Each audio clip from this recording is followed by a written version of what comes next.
Habibullah, ia telah berlangsung saat menyaksi Allah. La ilaha illallah, la ilaha illallah, Muhammad Rasulullah, alaihi salatullah. La ilaha illallah, la ilaha illallah, Muhammad Rasulullah,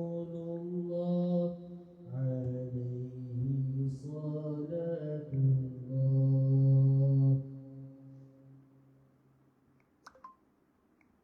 Dah.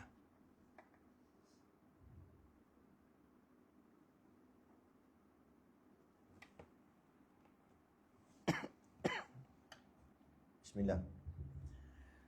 Uhayyikum jami'an bi tahiyatil Islam, tahiyatan mubarakatan min indillah.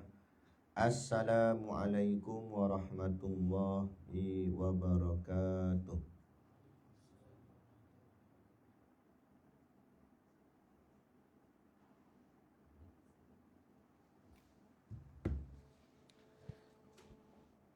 Telefon.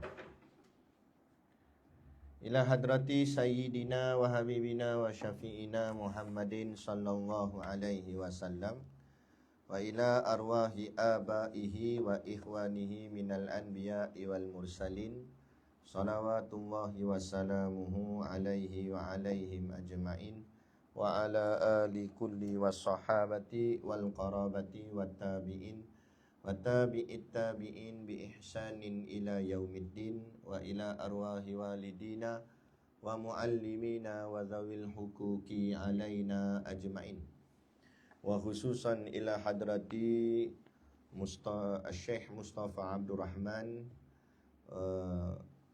wa Syekh Samir Ahmad Al-Attar wa Syekh Muhammad bin Afifi Al-Bajuri Al-Khudaribi wa Syekh Umar bin Abdul Jabbar wa Syekh Abu Hazim Ad-Dimashqi Ustaz Zamri bin Hashim syai'un lillahi lahumul Fatihah.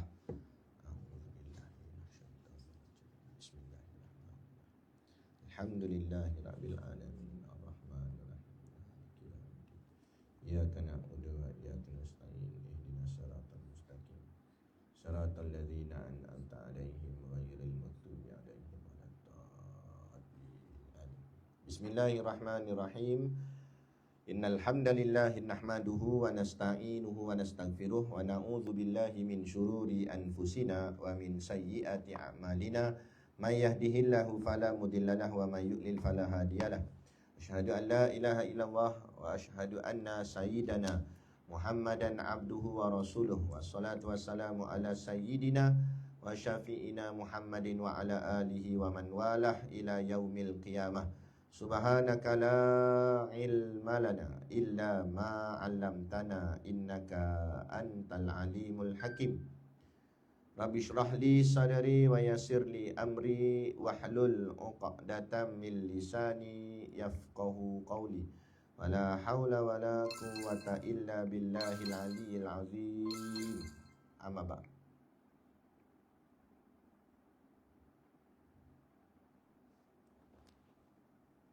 Alhamdulillah, hari ini kita akan membaca kitab, nama dia Khulasatu Nuril Yaqin.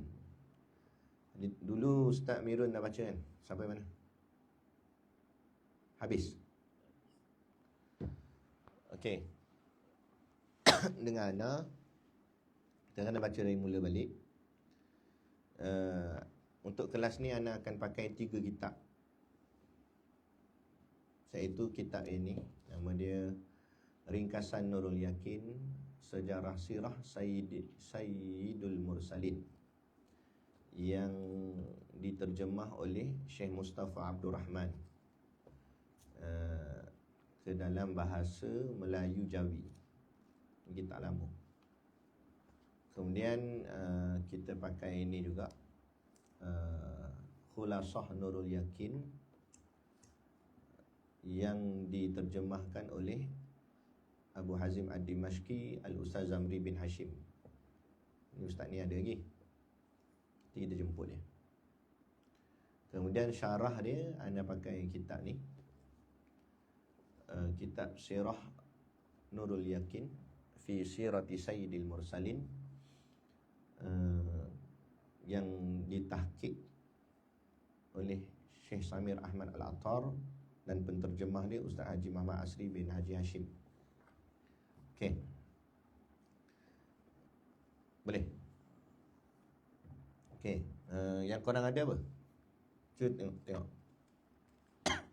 Yang tu ni sama je sebenarnya. Ini terbitan lama, ini yang baru. Ni cetakan lama, ni cetakan baru. Sama je, isi dalam dia sama. Yang tu, yang ni Arab dia, Khulasah Nurul Yakin Arab. Ini pun ada kat Arab, tapi ni dah diterjemah. Ni tak diterjemah. Dia ada 3 jilid ni. Ni baru jilid yang pertama, Al-Juz'ul Awal. Ada Juz'ul Thani, Juz'ul Thalith. Ada lagi yang lain. Tu. Ha? Ana punya. Mana ambil ana punya pula? Tanya kita tak ada. Ini nanti dulu. Ini syarah dia nanti. Tebal tu. Itu bila nak habis tu. Nanti dulu. Lain tak ada. Itu je. Tapi fokus utama kita yang ni lah. Okay, kitab ni. Sebab ni senang, simple sikit. Okay, untuk makluman kita mengaji kitab kita ni, nama dia Khulasatu Nuril Yakin. Nabil tulis di whiteboard. Okay, kitab ni dia ada 2 sebenarnya. Satu namanya Nurul Yakin sahaja, Nurul Yakin fi Sirati Sayyidil Mursalin. Itu nama asal kitab dia. Nurul Yakini fi Sirati Sayyidil Mursalin. Itu pengarang dia, nama dia Syekh Muhammad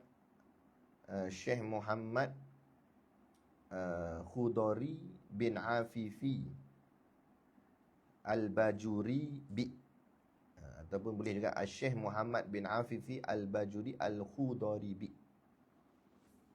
Itu pengarang asal dia. Kemudian datang seorang ulama lain namanya Syekh Omar bin Abdul Jabbar.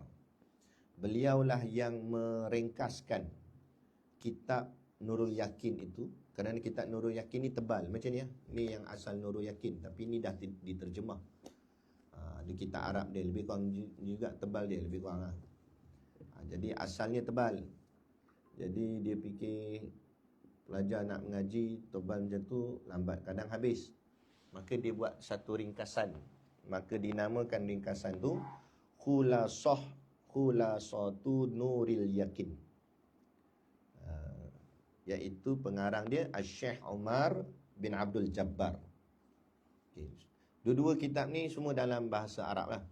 Datanglah ulama-ulama asatizah kita daripada Malaysia ni sendirilah, menterjemahkan dia. Antara kitab tua yang lama yang macam ni pun dah koyak lah. Dicetak di Pulau Pinang, iaitu Syekh Mustafa Abdul Rahman. Ini yang mula-mula dulu dia cetak, dia ringkaskan. Sebenarnya sama dengan yang tu, yang Arab. Ambil tak? Apa yang tak punya lain? Sama je dalam dia. Penerbitan lain kot. Tapi yang anda jumpa di kedai tu yang ni lah. Boleh lah, yang mana-mana pun sama. Yang ni bahasa Arab. Yang ni bahasa Melayu. Isi dia sama. Sama. Okay, cuma beza bahasa. Bestnya yang ini sebab dia buat bentuk point, lepas tu dia buat bentuk persoalan. Soalan itulah untuk supaya kita faham tak cerita dalam kisah sirah tersebut. Kemudian yang ini pula, ini diterjemahkan oleh, ini terjemahan moden lah. oleh Ustaz Zamri bin Hashim. Yang ni pun menarik sebab mudah, senang. Dia dah susun ikut matan. Kemudian yang ini kitab Nurul Yakin yang asal, tetapi ni telah diterjemah. Jadi kita akan baca, cara dia macam mana? Kita baca matan, tapi huraian kita ikut syarah. Macam tu. Jadi kalau insya-Allah khatam, berarti khatam dua sekali. Khatam matan dengan khatam syarah. Boleh? Okey. Kita mulakan. Nama kita dah tulis. Okey. Sambil semua kitab yang kita mengaji ni, sambil-sambil kita main dengan ilmu alat supaya kita cekap dengan ilmu alat. Okey? Boleh? Okey, buang baris dulu.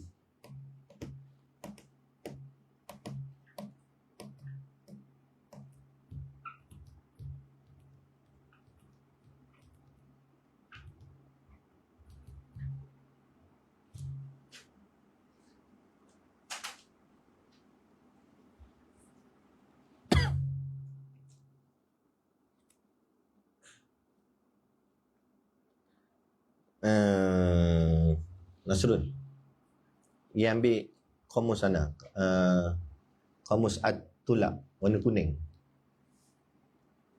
dengan ada satu juga, jumpa tak? Bukan kuning, hijau, lupa lah. Okey, macam mana kalau kita nak belajar?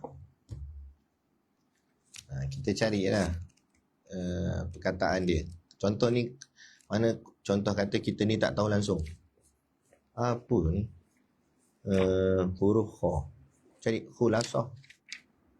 Sebab tu kena ada kamu. Ni anda tunjuk macam mana cara belajar. Nanti antum sendirilah. Dan semua nak kena ajar kan. Ni anda tunjuk dulu. Alif ba ta sa jim ha ho dal dal ro zai sin shin sa alif kha lam khula. Ni nampak? Kita cari perkataan ni, jumpa al khulasah. Semua ada kamus tak? Kalau tak ada kamus, nanti beli. Kamus untuk mengaji pondok ada dua yang sesuai lah untuk orang mengaji pondok. Sama ada kamus yang macam mana ni, nama dia kamus ni, nama kamus ni Kamus At-Tulab, Ustaz Husin bin Unang nama dia. Ataupun satu lagi kamus, nama dia Kamus Al-Marbawi, Syekh Idris Al-Marbawi Karang. Beli antara dua kamus tu, atau beli dua-dua pun lagi bagus. Atau beli salah satu pun boleh juga. Okay. Sebab kita bila mengaji, kita kena pakai kamus. Kita nak kenal perkataan dia, apa maksud dia. Okey, kita tengok sini. Anda cari huruf kha. Siapa yang ada kamus? Kita seorang ya? Tu kamus apa? Miftahul Tulab. No? Kamus apa tu?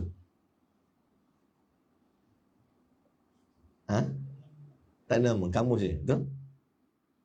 Betul. Tu kamus. Dia sini. Untuk tontonan. Bangga dia.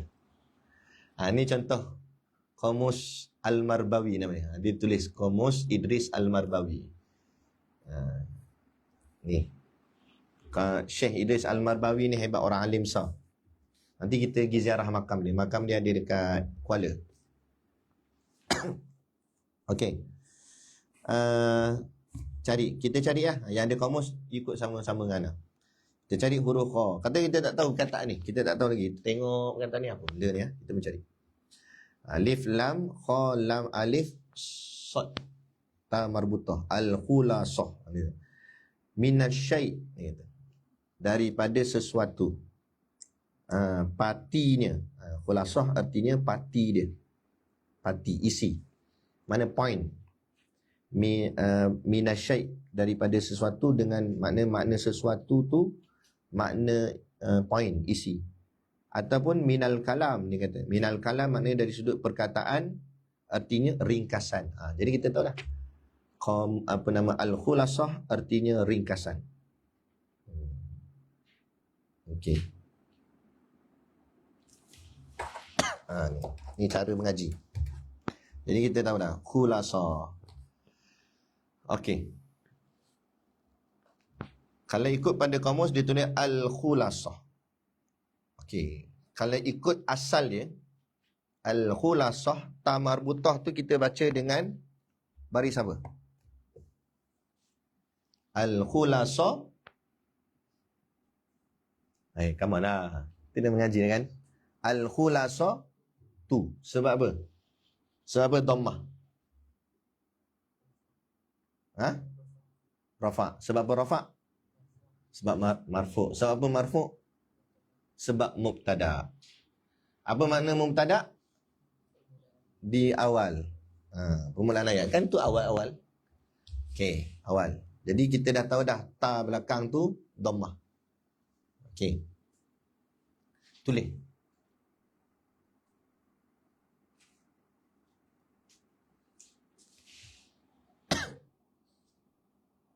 Okey. Kalau tak ada alif lam sepatutnya apa? Kalau tak ada alif lam sepatutnya apa? Nanti kita gila-gila tukar-tukar orang nak tengok kefahaman. Tulislah. Asalnya kita akan baca khulasatun. Okey. Sekarang ni kita tengok pada kitab ni, dia kalau yang ni memang dah ada baris. Kata kalau tak ada baris, khulasah tu kita tulis dia ringkasan. Tulis bawah, terjemah dia bawah, tulis ringkasan.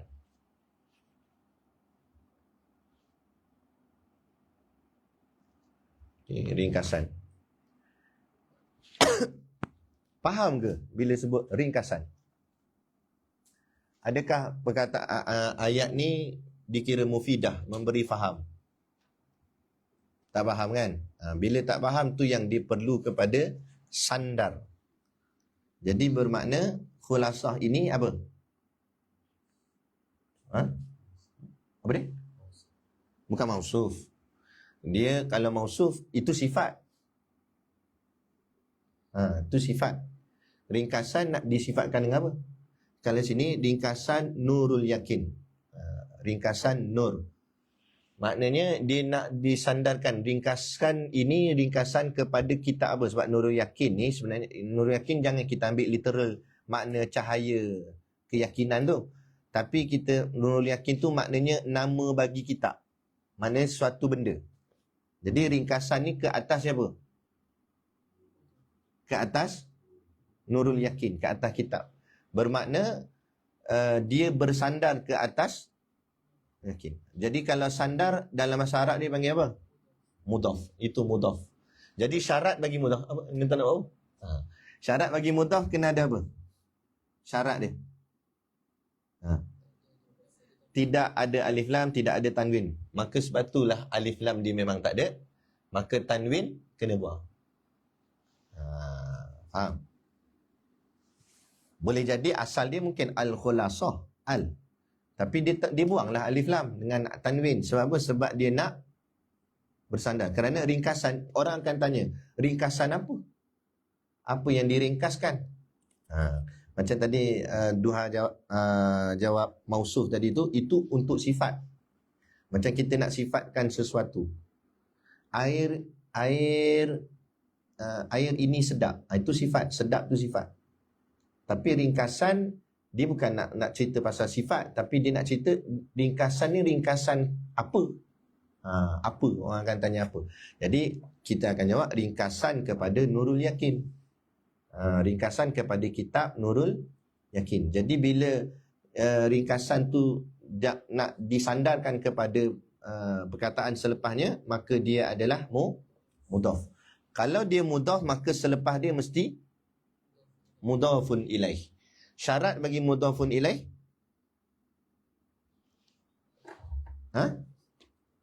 Kasrah, majrur. Jawablah ramai-ramai, kan korang mengaji dah. Kita kena ulang selalu ni, orang lama bagi cakap. Contohlah, katalah perkataan nur tu pun tak tahu. Cari dalam kamus. Nun waw ra. Itu pun nak cari. Teruk sangat tu. Tak ada nur langsung tu. Katalah contoh, cari nur. Jadi okey, nur kita dah tahu dah.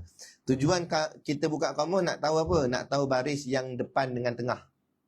Baris belakang tak payah tengok kamus. Baris belakang kena tahu dengan ilmu nahwu. Jadi tulislah nur, ra tu baris apa? Kenapa kasrah, Nabil? Sebab dia mudhafun ilaih. Okey. Mudhafun ilaih dia boleh ada alif lam, boleh tak ada alif lam. Okey. Kenapa di sana tak ada alif lam? Baru je kita sebut tadi. Sebab dia mudhaf juga. Mudhafun ilaih boleh jadi mudhaf juga. Sebab apa? Sebab ayat pun tak habis lagi. Ringkasan nur. Nur apa? Orang akan tanya pula, nur apa? Nurul yakin. Maka nur tu jadi mudhaf, al-yakin tu jadi mudhafun ilaih. Jadi balik syarat bagi mudhafun ilaih apa? Kasrah majrur. Buh. Kalau kita tak tahu nak sebut apa, yakun ke apa ni? Cari dalam kamus. Cari perkataan yakin. Yakin jumpalah baris yang depan dengan baris yang tengah. Ingat, baris depan, baris tengah kita tengok dalam kamus. Baris belakang bergantung dengan ilmu nahwu. Boleh faham? Itu cara macam kita Arab. Tapi ni cara basic je baru anak ni ajar ni. Tapi kalau lebih detail nanti kita kena belajar ilmu saraf. Macam mana dia jadi terbentuk huruf tu macam tu. Dia ada wazan dia. Khulasatu nuril yakini. Okey. Boleh? Dan kenapa dia ada alif lam? Satu makrifah, satu lagi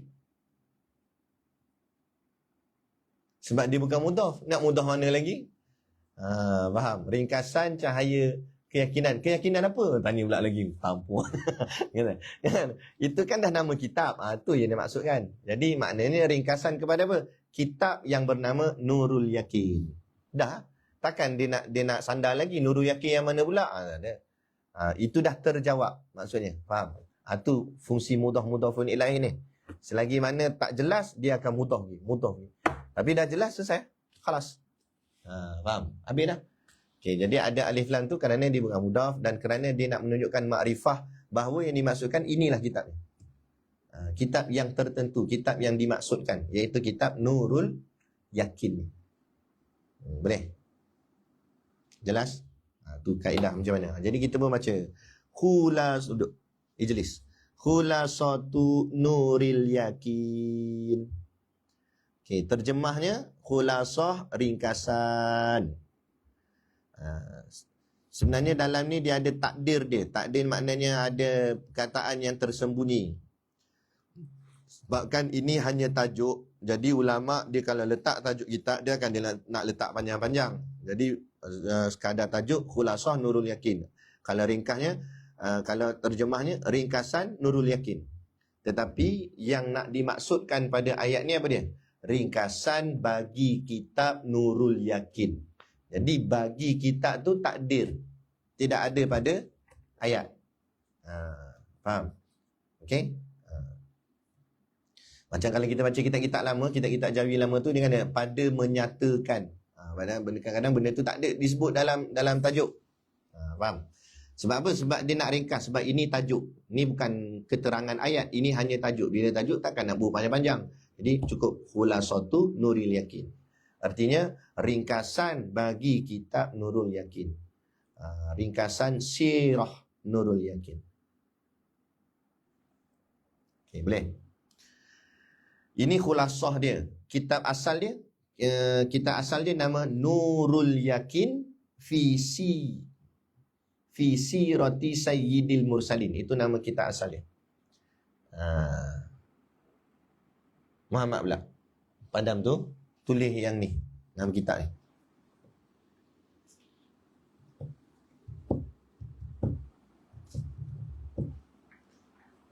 Bagian media main peranan sikit, pusing-pusing sikit kamera tu. Orang dalam tu nak belajar enggak?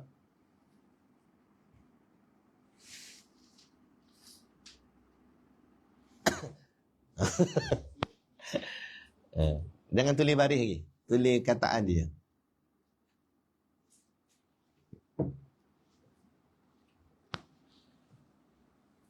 Boleh tak? Yang lain dapat faham tak? Ni pelapis-pelapis ni. Dulu Tok Guru Siddiq Nur kata, Ana nak hasilkan 10 orang Siddiq Nur. Sekarang Ana pula kata, Ana nak hasilkan 10 orang Syakir. Boleh? Menyambung sanad perjuangan guru-guru kita. Ana sambung Tok Guru sambung guru dia. Begitulah. Antum sambung ke Ana. Sambung. Dan dah tak ada dah, meninggal. Antum pula jadi guru. Ada pondok sendiri ke tak tahu. Pondok bas ke. Tak ada anak murid pula sendiri. Macam itulah. Sampailah kiamat. Okey. Sekarang ni cuba bariskan ini. Muhammad baris. Nur tu macam mana? Okey. Kita katalah kita tak tahu nur tu apa, kita tengok kamus dulu untuk nak tengok baris depan dia. Okey, sekarang ra tu. Dia baris apa? Mana tengok? Tengok mana salah. Oh. Ini tak tulis semua. Maka pun zuhud makanya. Tasawuf. Okey. Whiteboard ni kecil. Kat rumah Hana ada whiteboard besar sikit. Rumah kat, tapi kat Putrajaya sana lah. Okey, bariskan. Ra tu. Semualah baris nur tu. Nur je. Yakin tu nanti dulu. Nur. Okey. Kenapa dia baris depan? Mubtada, marfu', rafa'. Macam tu cara nak sebut dia. Dia mubtada. Bukan semata mubtada dia. Kerana dia mubtada, keadaannya marfu'. Bukan, silap. Kerana dia mubtada, kedudukannya marfu', keadaannya rafa'. Tandanya dhammah. Okey, boleh? Nurul yakin. Okey, kenapa tak ada alif lam pada nur? Sebab dia mudhaf, dia nak bersandar, maka alif lam tak ada, tanwin pun tak ada. Kena buang. Kalau ada kena buang. Asalnya nurun. Betul tak? Asalnya nurun. Kalau tak ada alif lam, kalau ada alif lam an-nuru. Tapi alif lam buang, tanwin buang, jadilah nuru saja. Nurul masuk ke yakin. Al-yakin bariskan.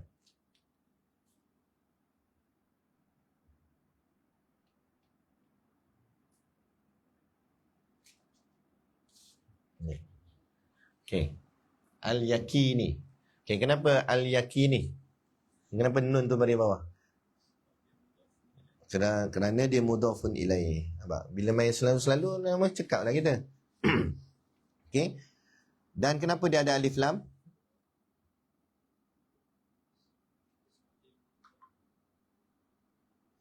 Sebab dia makrifah. Ni nama kitab. Nama bagi benda semua makrifah. Nama bagi sesuatu makrifah lah. Asalnya nur tu sendiri ada alif lam kan. Sebab dia makrifah juga. Nur tu pun sebenarnya makrifah. Sepatutnya ada alif lam. Tapi kenapa dia tak ada alif lam? Sebab dia mudhaf tu je. Jadi yang mana kekal alif lamnya, kekal lah. Jadi al-yakin, dia kekal ada alif lam sebab dia makrifah. Sebab dia bukan mudhaf. Tapi kalau dia mudhaf lagi, tak nak sandar sebelah dia lagi, ada nurul yakin, bla bla bla ke, yakin tadi, al-yakin ni, hilang alif lam dia. Faham? Tapi boleh juga jadi mudhafun, jangan ingat mudhafun ilaih wajib ada alif lam. Tak. Mudhafun ilaih boleh ada alif lam, boleh juga tak ada alif lam. Mana pada nama ni boleh jadi nuru yakin tanpa alif lam. Boleh. Tetapi kalau nuru yakinnya tu dia akan jadi nakirah, jadi umum. Sedangkan kitab ni dia nak masukkan kitab ni. Bukan yakin yang umum macam tu. Tapi ini. Jadi bila ini ada alif lam. Ingat, bila isim makrifah sama ada ini atau itu. Rumah itu, rumah ini. Alif lam, makrifah. Ni faham? Hadzal bait. Rumah ini. Rumah itu. Boleh? Kitab ini.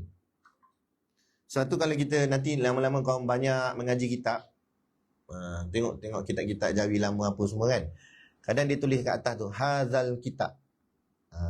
Kitab ini. Sebab apa? Sebab itu takdir. Asalnya pada tajuk tak perlulah tulis hazal kitab. Sebab itu dah jadi ayat kan. Tapi dia nak tunjukkan takdirnya. Sama kan ni. Hazal kitab nurul yakin. Sepatutnya inilah kitab nurul yakin. Tapi hazal kitab tu takdir. Hanya ada dalam fikiran kita saja. Kita pun tengok kita ni, oh inilah kitab nurul yakin.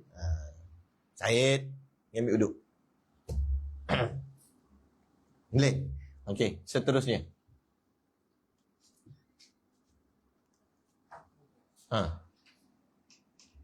Dah cukup situ dulu. Kenapa dia balik bawah? Isim? Dia bukan isim.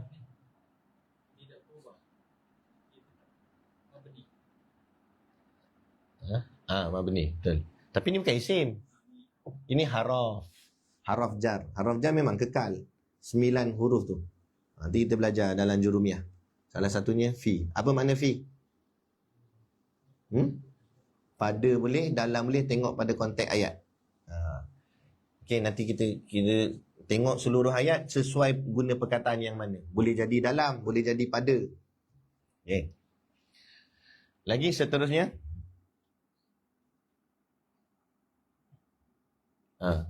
Kenapa sirati? Ya. Okey, sipir dia pula lagi kena ingat. Kalau ada haraf jar, sebelah dia mestilah majrur. Itu dipanggil jar majrur nama dia. Jar majrur. Jar majrur. Ingat, bila ada jar mesti majrur. Fi jar. Sebelah dia mesti majrur. Apa maksud majrur? Apa maksud majrur? Kan dia ada 3, marfu', majrur, mansub. Majrur, kedudukannya majrur, keadaannya jar, tandanya kasrah. Itu maksud dia. Boleh? Sebab itulah kita bariskan dia baris bawah fi sirati. Okey, terus.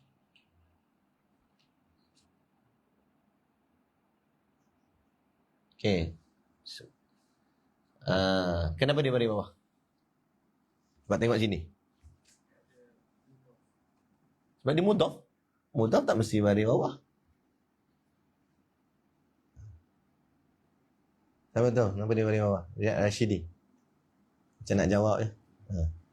Cubalah. Tak salah anak tak rotan pun. Duha. Wadduha. Kenapa dia baris bawah? Sipir dia. Ingat ulang-ulang tu je. Apa sebab jadi baris bawah? Mudhafun ilaih. Sebab tu mudhafun ilaih. Kalau itu mudhafun ilaih, mana sebelum tu? Mudhaf. Sebab itulah sirati ada alif lam tak? Kalau tak ada alif lam sepatutnya? Kalau tak ada alif lam, patutnya bunyi dia macam mana? Tak ada alif lam, orang cakap. Kalau tak ada alif lam, bunyi dia macam mana? Siratin. Tapi ada tin tak tu? Tak. As-sirati? Tak ada juga. Jadi kita cek tengok. Oh, tak ada alif lam, tak ada baris bawah. Tak ada baris bawah, tak ada tanwin. Bermakna itu mudhaf. Memang mudhaf pun kalau kita terjemah maksud dia. Nurul yakin pada menyatakan sirah. Sirah apa? Tak habis lagi. Sirah siapa? Sirah tu makna sejarah. Sejarah apa? Maka perlu dijawab. Sirah siapa ni? Sirah Nabi kita, sirah Sayyidil Mursalin. Sebab tu sirah tu bersandar kepada perkataan selepasnya, iaitu Sayyidi. Maka jadilah Sayyidi. Boleh jadi sebenarnya Sayyidi tu boleh jadi Sayyidu. Boleh juga jadi Sayyidah. Tapi kenapa jadi Sayyidi? Kerana dia jadi kedudukan dia mudhafun ilaih. Boleh faham? Faham Tom? Sayyidi. Okey, selesai. Kemudian sebelah dia apa lagi? Cuba bariskan.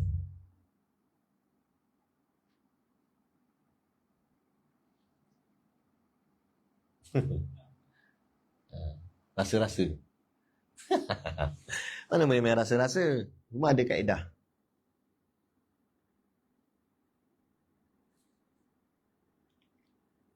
Main sengih-sengih. So, dia tulis lagi. Dah. Apa tu? Mursalin? Ni, okey. Okey, sekarang ni Sayyidi tu ada alif lam tak? Sepatutnya boleh jadi As-Sayyidi.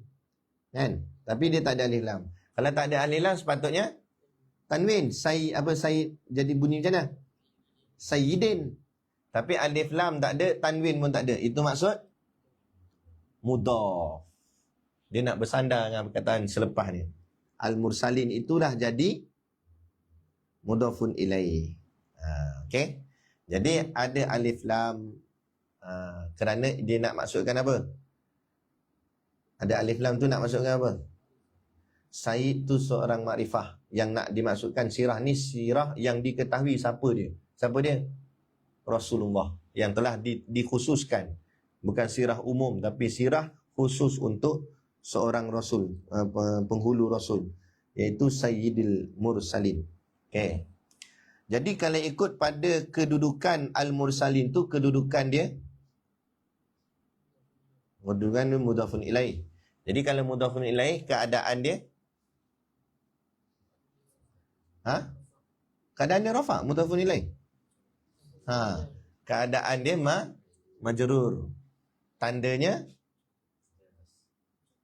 asal sepatutnya. Tanda dia kasrah lah. Tapi jadi kasrah memang kasrah ke situ sepatutnya. Al-Mursalini, betul ke? Hati-hati, sepatutnya kena hati-hati. Kena tengok balik. Al-Mursalin ni isim fi'il haraf. Apa tanda dia isim? Alif lam. Dan dia isim apa? Bila sebut isim, ingat, anda selalu sebut. Isim ni mesti kita tengok pada bilangan dia atau satu lagi jantinanya. Okey. Sekarang kalau tengok pada bilangan Al-Mursalin ni apa? Mufrad pula dah. Mufrad ataupun musanna ataupun jamak. Jamak. Jamak ni jamak apa pula? Jamak salim ke jamak cakitau? Jamak salim ke jamak taksir? Salim. Jamak salim ni jamak salim muzakkar ke muannas? Jadi jamak muzakkar salim belakang dia mesti apa? Ya nun berbaris fathah. Nampak? Jadi kedudukan tetap majrur, tetapi sebab dia jamak muzakkar salim, maka dia ikut jamak muzakkar salim punya lah. Sebab jamak muzakkar salim itulah, itu yang disebut sebagai isim mabni. Dia bukan mu'rab, dia tak boleh diubah barisnya. Keadaan memang tetap keadaan majrur. Faham? Boleh. Jadi jadilah fi sirati sayyidil mursalina. Boleh. Tapi kami mengaji dulu, kalau rasa takut silap, semua kita wakaf kat belakang. Jadi tak bunyi. Contoh Nur Yakin Al-Yakin fi sirah Sayyid Al-Mursalin. Tu nak selamat lah. Tapi kalau kena dengan guru, apa ni? Sambungkan semua. Mursalina. Okey, boleh? Duduk. Ijlis. Selesai. Tu baru sikit tu. Dah habis dah waktu. Okey. Boleh, main selalu lama-lama cakap lah. Okey, kitab yang kecil ni apa nama penterjemah dia? Syekh Mustafa Abdul Rahman. Kemudian bahagian Nurul Yakin yang sebenarnya karangan Syekh Muhammad Al-Khudaribi dan ditahqiq oleh Syekh Samir Ahmad Al-Attar. Penterjemahnya Ustaz Haji Muhammad Asri Haji Hashim. Tengok yang ini. Khulasatu Nuril Yakin, ringkasan sirah Nurul Yakin. Pengarang asal Syekh Muhammad bin Afifi Al-Bajuri Al-Khudaribi. Okey, catat sikit perkenalan dia. Kita bila mengaji biar kenal pengarang kitab, biar kita ada informasi sedikit pasal siapa orangnya. Okey. Ana cerita ni korang tulislah nota kat mana-mana.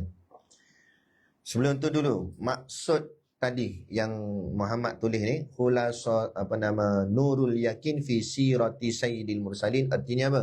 Nur tu artinya cahaya al-yakin, keyakinan. Jadi dari segi balaghahnya, musannif pengarang kitab nak menggambarkan nur. Nur tu cahaya, cahaya ni apa? Cahaya ni ialah ilmu. Ilmu tu nur. Ilmu tu cahaya.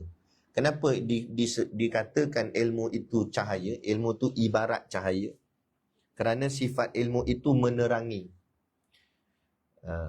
Asal bumi ni sebenarnya terang ke gelap? Cuba jawab. Asalnya gelap bumi ni. Malam tu kan? Tapi kenapa bumi jadi terang macam sekarang keadaan siang ni? Kenapa bumi jadi terang? Sebab ada matahari. Jadi bukan bumi ni terang, tapi matahari yang menerangkan bumi. Dengan cahayanya matahari yang terang tu, akhirnya kita nampak segala-gala alam yang ada depan kita. Andai kata kalau cahaya matahari tak ada, bumi akan jadi gelap. Kalau jadi gelap, kita nampak tak keliling kita apa? Bila kita tak nampak, kita tahu tak apa yang ada di keliling kita? Begitulah juga dari sudut jahil. Bila asal hati ni dia gelap, datangnya ilmu menerangkan hati. Bila hati jadi terang, hati akan nampak keliling dia. Nampak itu, nampak ini. Nampak itu, nampak ini, itulah memberi kefahaman. Sebab tu dengan adanya cahaya matahari, kita nampak mana pokok sawit, mana ikan dah bagi makan ikan. Mana ikan, mana itu, mana ini, kawan kita nampak. Jadi makrifah lah kita pada setiap sesuatu. Kita kenal kawan kita. Kalau matahari tak ada, gelap, tak payah kata kawan kita, diri kita sendiri kita tak nampak. Mana dengan diri sendiri pun takkan kenal. Apatah lagi nak kenal yang lain. Begitulah ilmu. Ilmu tu ibarat cahaya. Tanpa ilmu kita tak akan kenal apa-apa. Nak kenal Rasulullah, kena mengajilah ilmu tentang Rasulullah, sirah Nabi, baru kenal Rasulullah. Tanpa ilmu boleh kenal Rasulullah. Tu maksud dia. Okay? Sebab itulah Tok Syekh menyebutkan, menamakan kitab beliau dengan Nur, cahaya. Itu dengan maksud cahaya ilmu. Dan Al-Yakin, Nurul Yakin. Nurul Yakin, cahaya apa? Cahaya keyakinan. Kerana cahaya itulah memberi keyakinan.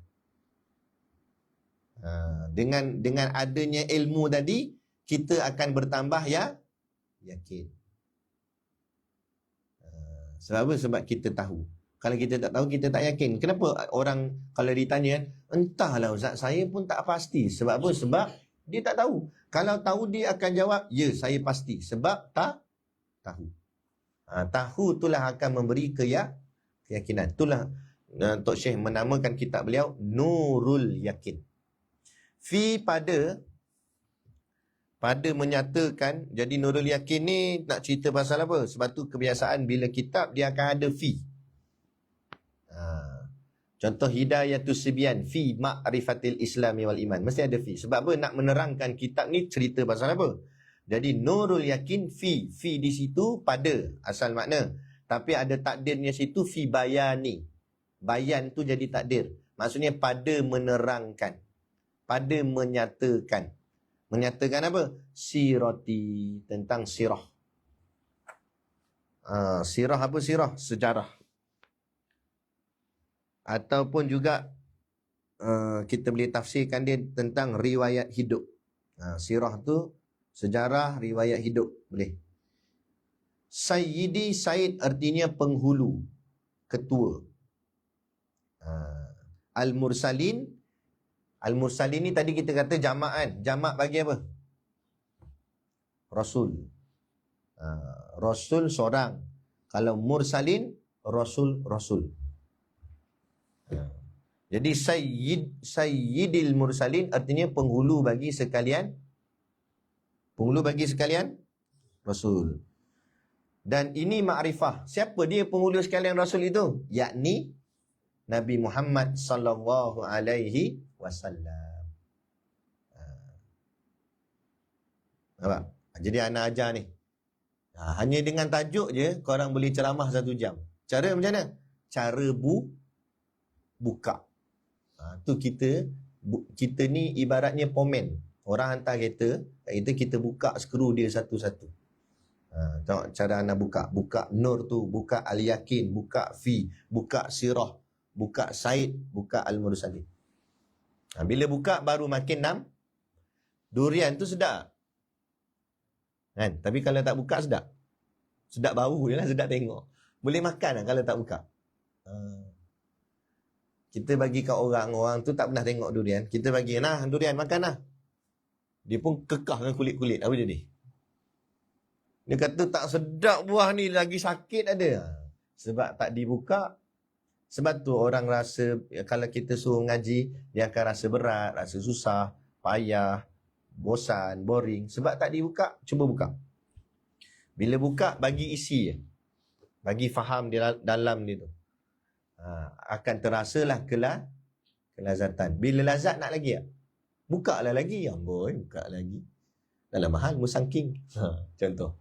Kan? Dia kata, bila dah faham, nak buka kitab, maka akan rasa kelazatan mengaji. Sebab apa? Sebab bila dah nampak isi. Bila nampak isi? Bila sudah buka. Nak buka kena ada alat. Itulah dipanggil ilmu alat. Dan ilmu alat yang paling asas ialah ilmu nahu dan juga saraf. Tu penting. Boleh? Kalau orang awam tak payahlah sampai mengaji nahu saraf ni. Sebab macam orang awam, dia nak makan buah durian dah siap buka dah. Faham tak? Kita tukang kopek, kata Tok Guru. Faham? Macam tu. Okey? Boleh. Okey. Kat mana lagi? Pengarang asal dia, okey. Pengarang asal dia itulah nama dalam kitab kita tu, Syekh Muhammad bin Afifi Al-Bajuri Al-Khudaribi. Saya bacakan sikit dia punya sejarah dia. Beliau memiliki nama lengkap, nama lengkap dia, nama betul dia Muhammad Al-Khudari. Nama dia. Jadi Al-Khudari ni sebenarnya nama dia. Nama betul dia Muhammad Al-Khudari. Bi itu bukan nama dia. Bi itu satu kehormatan yang diberikan oleh kerajaan Mesir. Nanti kita akan bahas kat situ. Biar dulu. Bin Afifi. Afifi ayah dia. Al-Bajuri. Al-Bajuri itu bukan nama dia. Itu nisbah kepada nama tempat dia. Bajur. Di mana? Di Mesir. Kata Al-Khudari merupakan, mana perkataan Al-Khudari itu mana datang? Merupakan nisbah kepada Syekh Muhammad Al-Khudari. Ada seorang ulama, nama ulama tu Syekh Muhammad Khudari. Syekh Muhammad Al-Khudari, nama ulama tu.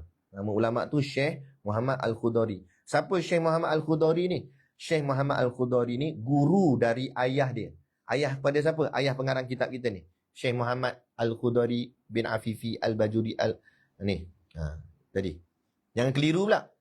Nama dia Syekh Muhammad Al-Khudari. Al-Khudari tu datang daripada nama guru pada ayah dia. Ayah dia siapa? Syekh Afifi. Syekh Afifi ni ayah dia mengaji dengan seorang guru. Nama guru dia Syekh Muhammad Al-Khudari. Okey. Boleh lah? Jadi Syekh Al-Khudari ni, yakni guru kepada ayah dia, pula Syekh Al-Khudari ni siapa pula? Merupakan saudara dari Syekh Muhammad Al-Khudari Ad-Dumyati. Dia ada kena-mengena keluarga dengan seorang ulama lain, nama dia Syekh Muhammad Al-Khudari Ad-Dumyati. Sebab tu ulama dulu-dulu dia kena nisbahkan nama belakang dia Ad-Dumyati, Al-Bajuri. Sebab apa? Sebab kebanyakan ulama nama dia hampir sama. Jadi orang tak kenal nanti. Ni macam ni, Syekh Muhammad Al-Khudari saja 3 orang dah dalam ni. Kan? Satu nama pengarang kitab ni, satu nama guru pada ayah dia, satu lagi nama saudara kepada guru dia. Guru ayah dia tu. Iaitu Syekh Muhammad Al-Khudari, tapi ada belakang dia Ad-Dumyati. Syekh Muhammad Al-Khudari Ad-Dumyati ni siapa pula? Dia penulis atau pengarang kepada kitab Hasyiah Al-Khudari ala Syarhi Ibnu Aqil ala Nazmi Alfiyah Ibnu Malik. Panjang. Tapi nanti korang akan tahu kitab-kitab ni. Kita mengaji kitab Nahu, paling asas namanya Matan Jurumiyah. Naik atas sikit lagi syarah kepada Matan Jurumiyah, antaranya Tuhfatus Saniyah. Naik atas-atas sikit lagi Kawakib. Naik atas-atas lagi Alfiyah Ibnu Malik. Selalunya siapa yang dah sampai Alfiah Ibn Malik, dia dah kira terror lah dalam ilmu nahu. Okay, namanya kitab Alfiah Ibn Malik. Kemudian atas lagi pada Alfiah Ibn Malik ni, syarah bagi kitab Alfiah Ibn Malik. Antaranya syarah kitab Alfiah Ibn Malik ialah Ibnu Aqil. Syarah Ibnu Aqil nama dia. Itu lagi tinggi. Itu mana kalau sampai syarah Ibnu Aqil tu hebat tu. Tuk guru tu. Kan? Syarah Ibnu Aqil. Kemudian syarah Ibnu Aqil ni ada lagi pula orang mensyarahkan dia. Nama dia kitab Hasyiah Al-Khudari. Itulah pengarang dia. Syekh Muhammad Al-Khudari Ad-Dumyati. Dia karang sebuah kitab nama Hasyiah Al-Khudari. Hasyiah Al-Khudari ni syarah kepada Ibnu Aqil. Ibnu Aqil syarah kepada Alfiah Ibn Malik. Pening. Macam tu. Okay. Dalam Quran syok lah. Kitab-kitab ni semua. Akhirnya rasa nak beli walaupun tak baca lagi. Mana banyak kat belakang. Beli lah, baca tak lagi. Tapi dia syok. Dia jadi minat. Kadang-kadang sanggup beli sampai ratus-ratus harga. Itu dia. Okay. Kitab Alfiah Ibn Malik. Syarah Ibn Aqil, Hasyiah Al-Khudari. Kitab tu kitab Arab semua. Anda pernah ajar kan kedudukan kitab? Ada berapa kedudukan kitab? Ada 3. Yang pertama apa? Matan. Naik daripada matan. Syarah. Naik daripada syarah. Hasyiah. Itulah Hasyiah Al-Khudari ni. Apa beza 3-3 ni? Matan macam mana? Matan macam ni. Yang kitab kecil ni. Khulasah ni. Ringkasan.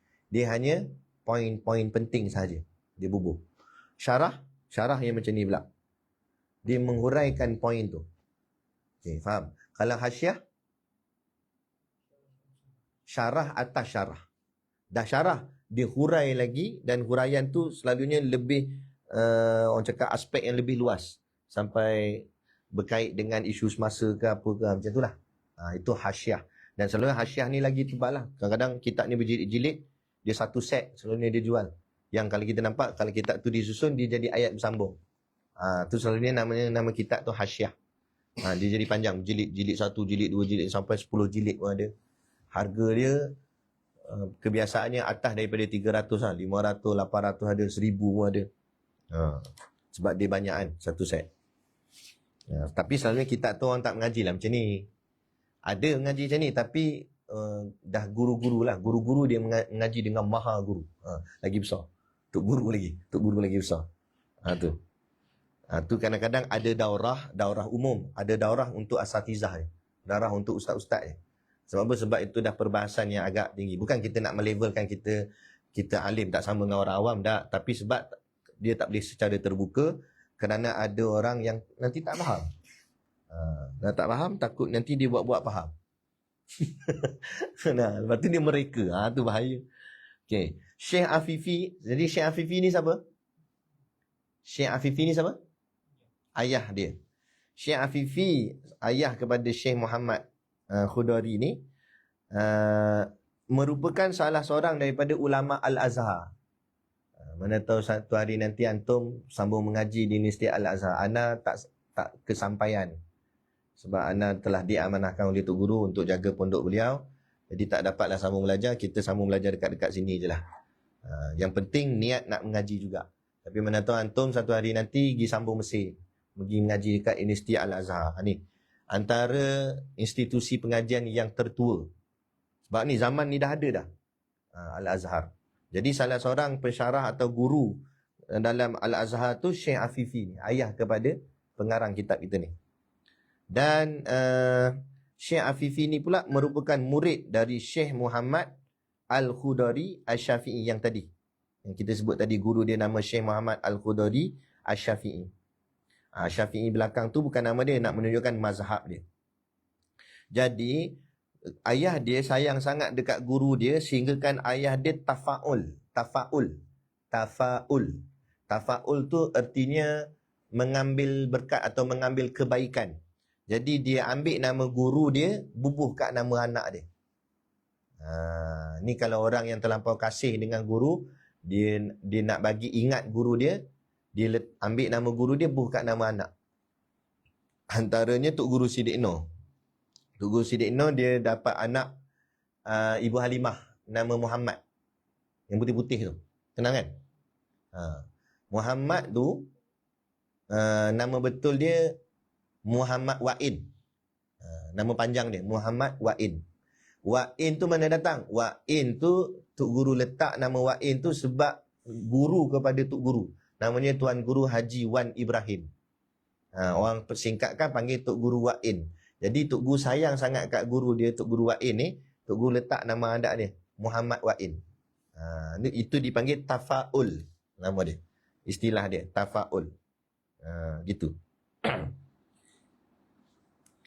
Ustaz Komar dia buat nama anak dia Nuruddin. Ambil daripada nama Syekh Nuruddin. Itu kami saja ngusik dia kata, "Entah tak boleh marah anak entah. Lah entah marah anak entah macam entah marah Syekh." Ada. Tafaul. Okey, itu tafaul. Jadi bolehlah amal sok-sok nak buah nama guru kat nama anak ke apa kan. Jangan buah kat nama kucing ah. Sakit.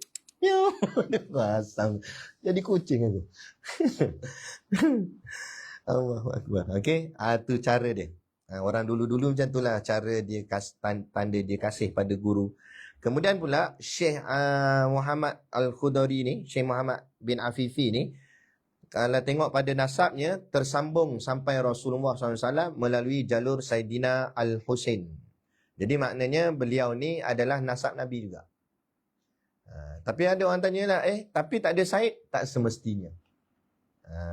Kadang-kadang ada je orang yang keturunan Nabi tapi tak diletak namanya nama Said. Contoh macam Syekh ni. Malah ramai ulama yang macam tu juga. Dia keturunan Nabi tapi tak ada Said. Dia tak letak nama Said. Okey. Kemudian Syekh Muhammad bin Afifi ni, pengarang kitab kita ni, kitab Nurul Yakin ni, beliau mengaji dekat Al-Azhar.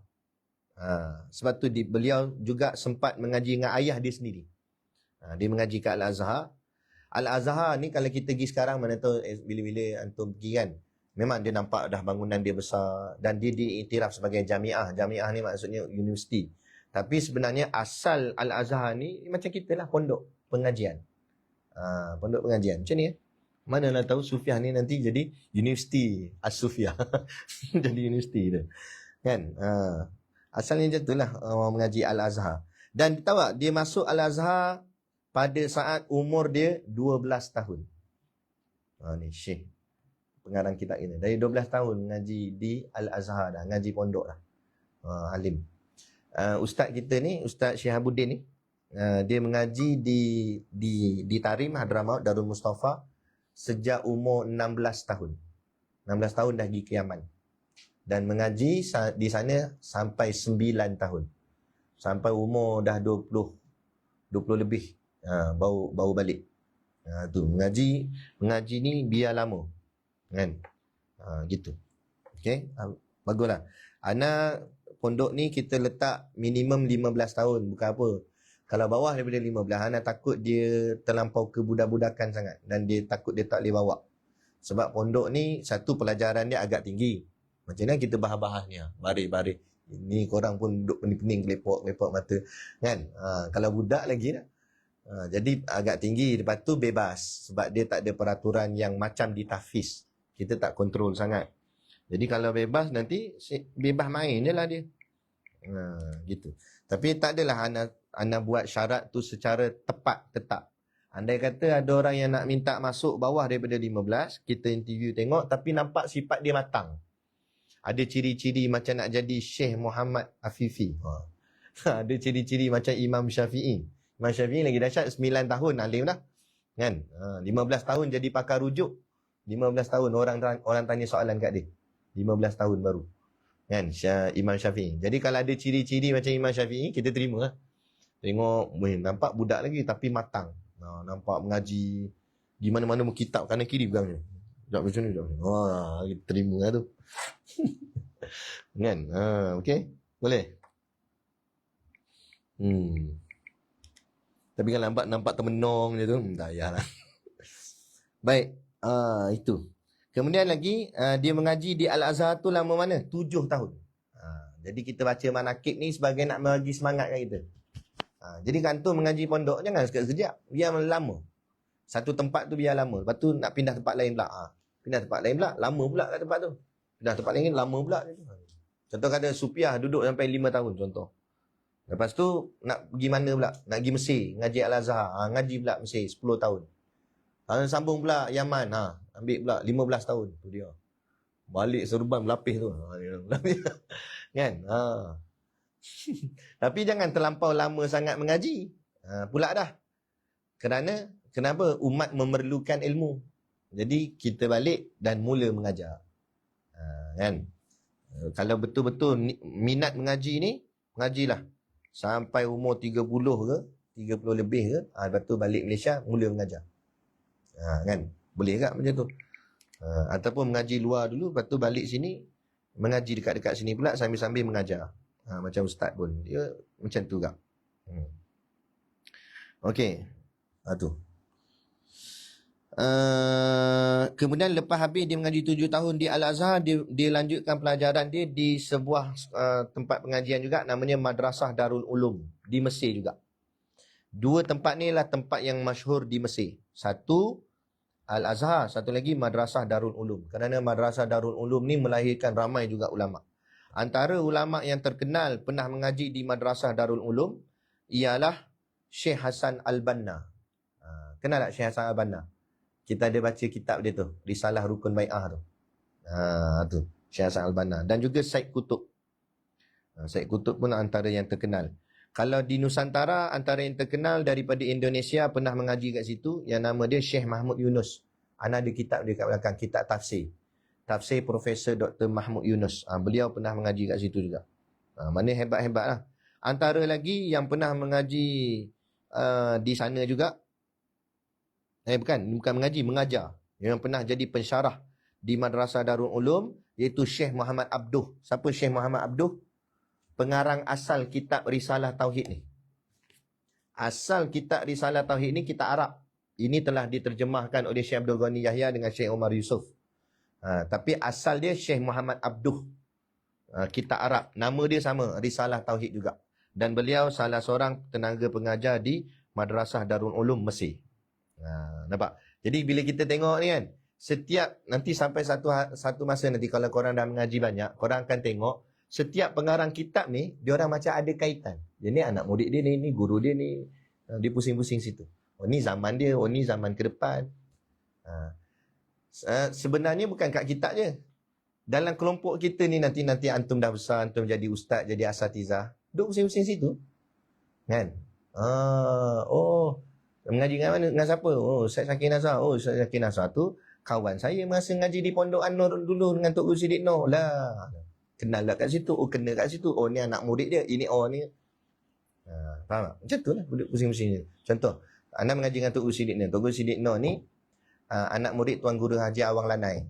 Tuan Guru Haji Awang Lanai anak murid Tuan Guru Omar Zudi. Anak murid kepada Tuan Guru Omar Zudi antaranya kan Syekh Zana Asri. Pusing-pusing situ. Antaranya lagi Ustaz Mutalim Ma'ruf. Antaranya lagi Ustaz Azhar Hashim. Pusing-pusing. Jadi asatizah yang ada ni kadang-kadang seperguruan. Datang daripada guru yang sama. Kan? Tu. Pusing-pusing situ. Okey. Gitu. Samalah dia orang ni pun, sama. Okey, gelaran BIC tu, BIC tu apa BIC tu? BIC tu diberikan oleh kerajaan Mesir sebagai penghormatan atas jasa dan kedudukan beliau yang tinggi. Dia macam kat Malaysia lah. Malaysia ni ada bagi gelaran datuk apa semua. Kalau kerajaan Mesir, kalau orang tu berjasa, dia bagi gelaran BIC. Jadi BIC tu sebenarnya bukan nama dia. BIC tu gelaran kehormat kepada Syekh Muhammad bin Afifi.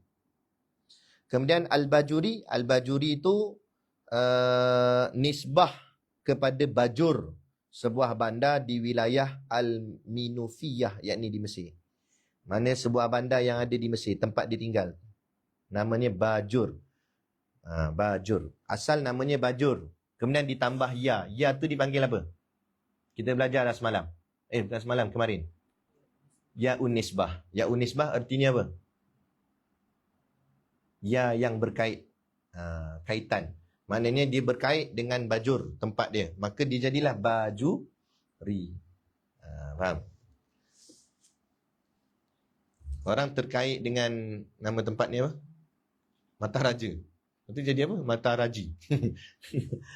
Letak ya belakang. Al-Berwasi. Al-Biraki. Firak. Al-Kelantani. Dia tu. Letak ya belakang. Ya Unisbah nama dia. Selesai. Itu untuk Syekh Muhammad bin Afifi Al-Bajuri Al-Khudaribi. Jadi tahulah Bi tu apa, Khudari tu apa, Bajuri tu apa. Nanti esok nak syarah pada anak murid macam itulah.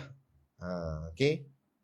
Jangan skip-skip baca satu-satu. Biar ini istilah dipanggil bedah kitab. Setiap inci pada kitab tu kita tahu. Baru itu namanya mengaji. Faham? Dan kitab ini diringkaskan. Asal kitab ni namanya Nurul Yakin fi Sirati Sayyidil Mursalin.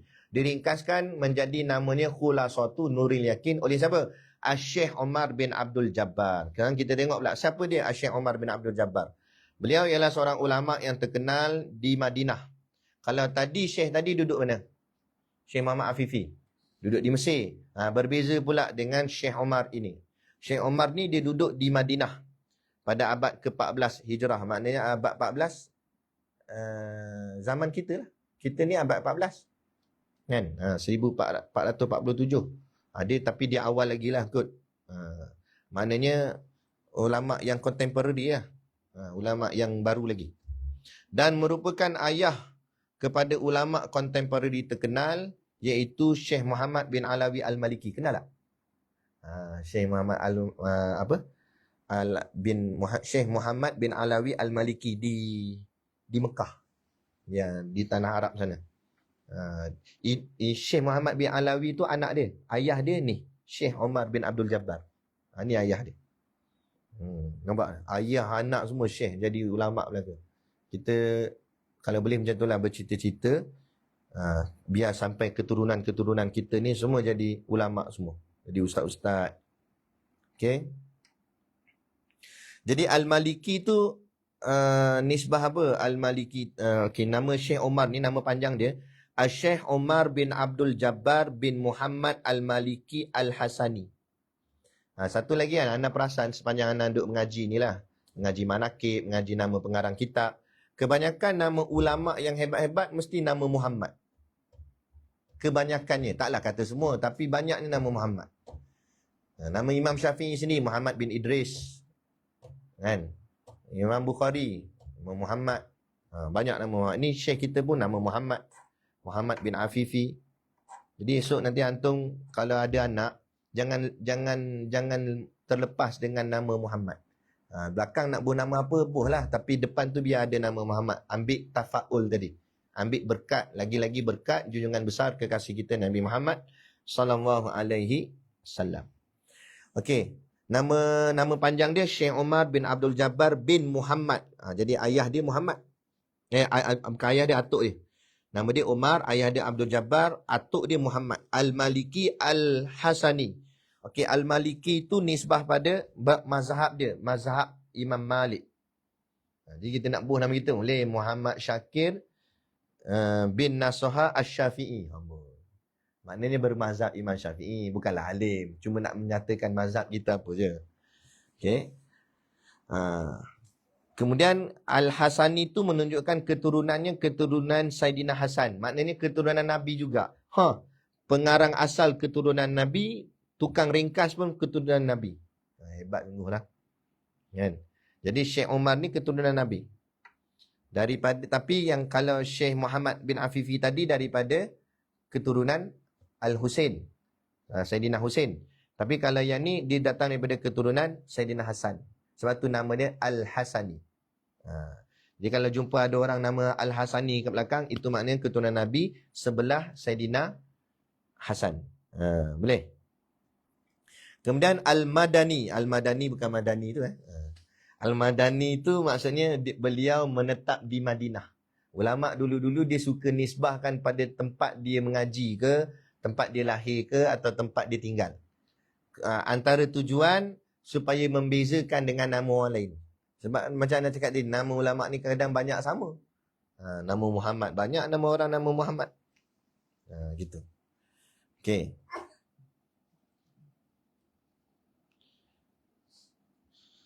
Beliau ni bukan hanya mengarang kitab sirah. Malah beliau juga seorang muhaddis, maknanya pakar hadis, faqih dalam ilmu fiqh. Dan beliau juga antara salah seorang yang pernah mengajar di Masjid Nabawi. Serta Madrasah Al-Ulum Al-Syariah di Madinah. Juga mengajar di pondok. Pondok di Madinah lah. Madrasah dekat Madinah.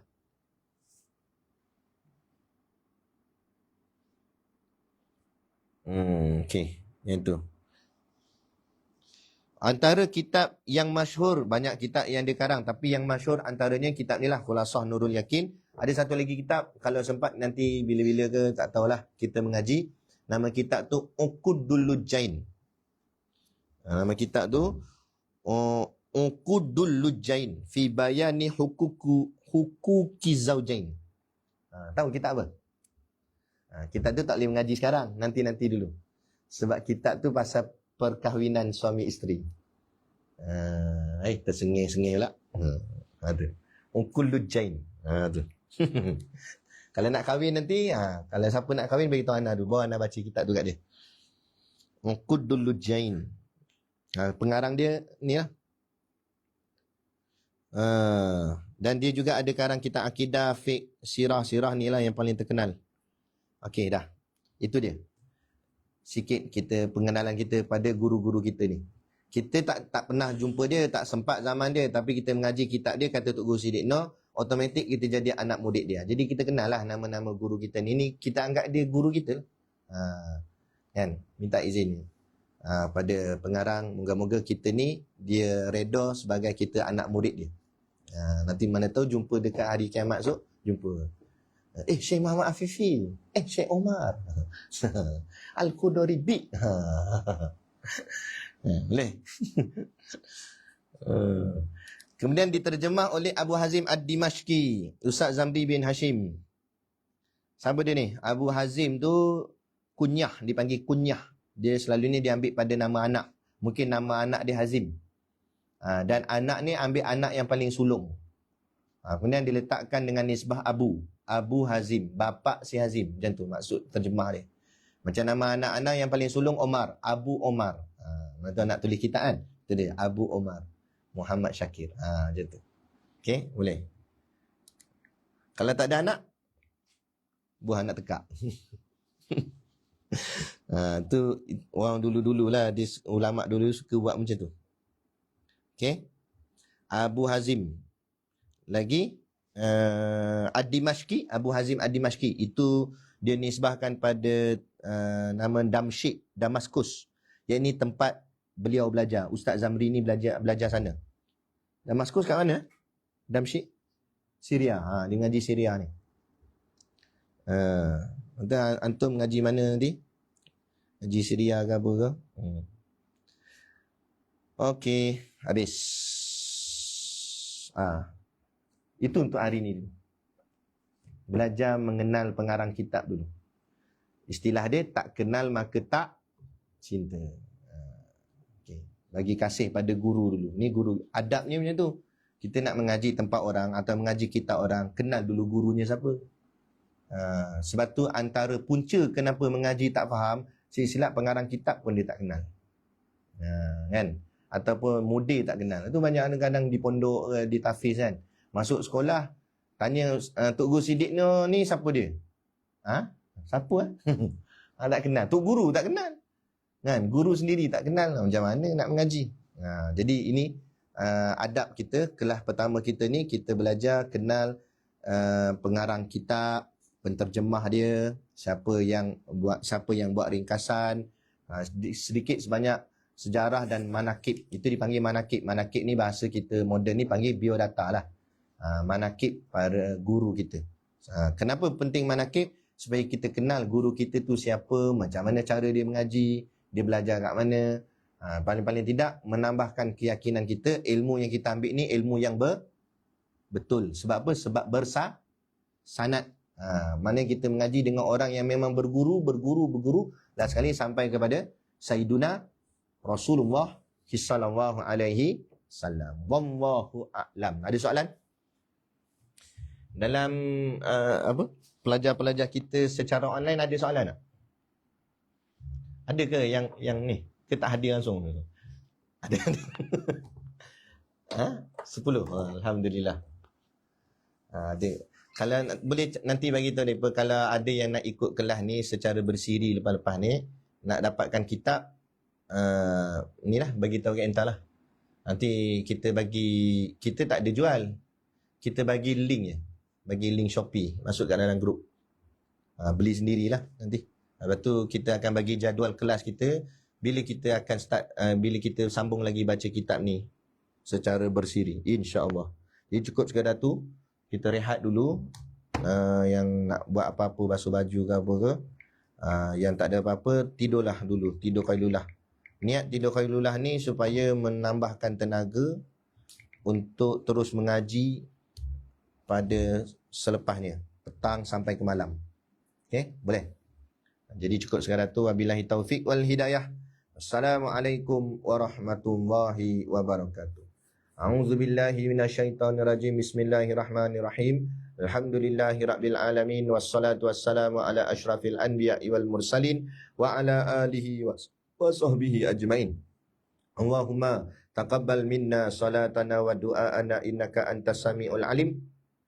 Wa tub alaina innaka antat tawwabur rahim. Allahumma ja'al dinana dinan nabi Muhammadin sallallahu alaihi wasallam wa islamana islamal muslimin wa imanana imanal mu'minin wa salatana salatal khashiin wa a'malana a'malal salihin wa niyatana niyatal mukhlisin wa dhunubana ya Allah dhunubal mustaghfirin wa hayatana hayatal ulama wa mautana bimauti syuhada wa dikhinal jannata ma'al anbiya'i alaihimus salatu wassalam. Rabbana atina fid dunya hasanah wa fil akhirati hasanah wa qina adzabannar wa qina adzabannar wa qina adzabannar. Wassallallahu ala khairi khalqihi sayyidina Muhammad wa ala alihi wa sahbihi wasallam. Subhana rabbika rabbil izzati amma yasifun. Wassalamun ala mursalin walhamdulillahi rabbil alamin. Amin ya rabbal alamin. Taqabbalallahu minna wa minkum. Zuhur 1:18.